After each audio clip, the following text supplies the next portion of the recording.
She's the candidate to beat. Ms Truss, arriving for tonight's debate in Stoke-on-Trent, believes she's already won the battle for hearts and minds among Tory members. But having admitted she's not the slickest performer, could Rishi Sunak, the former chancellor, still snatch victory in the race to reach number 10? At first, he seemed on the back foot over his record, but then said he would find more money to help with energy bills. Of course there could be, and we'll have to see what the price cap actually is when we get there. As we heard, we don't know quite where it's going to be. I announced support earlier this year, which provides around £1,200 of total support for the most vulnerable. I would act immediately.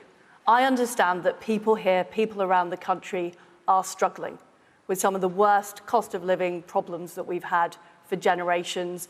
The two contenders then clashed on her plans to borrow more in order to cut taxes. Your own economic advisor has said that that would lead to mortgage rates, interest rates going up to 7%.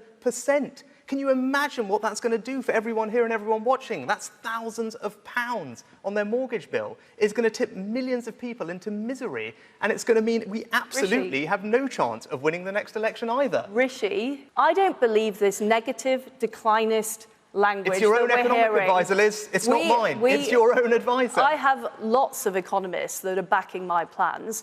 Everybody thinks that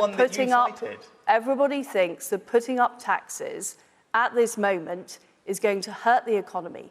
But he continued to challenge her, using it as an opportunity to point out her support for Remain in the EU referendum. Do you know what mortgage rates are in the US at the moment?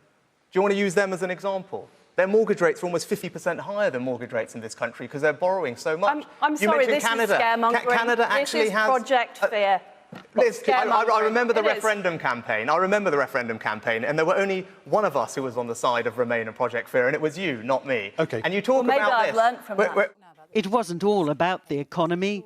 Ms Truss was challenged to disown a tweet by one of her most prominent cabinet backers, Nadine Dorries, who suggested Rishi Sunak's expensive wardrobe contrasted with her cheaper earrings. I don't have any issue with how expensive anybody else's clothes are, and actually I think Rishi is a very finely dressed person, and I'm a great admirer of his dress sense, so that is not something that I would, and I don't know how she knows where I got my earrings, to be perfectly frank about it.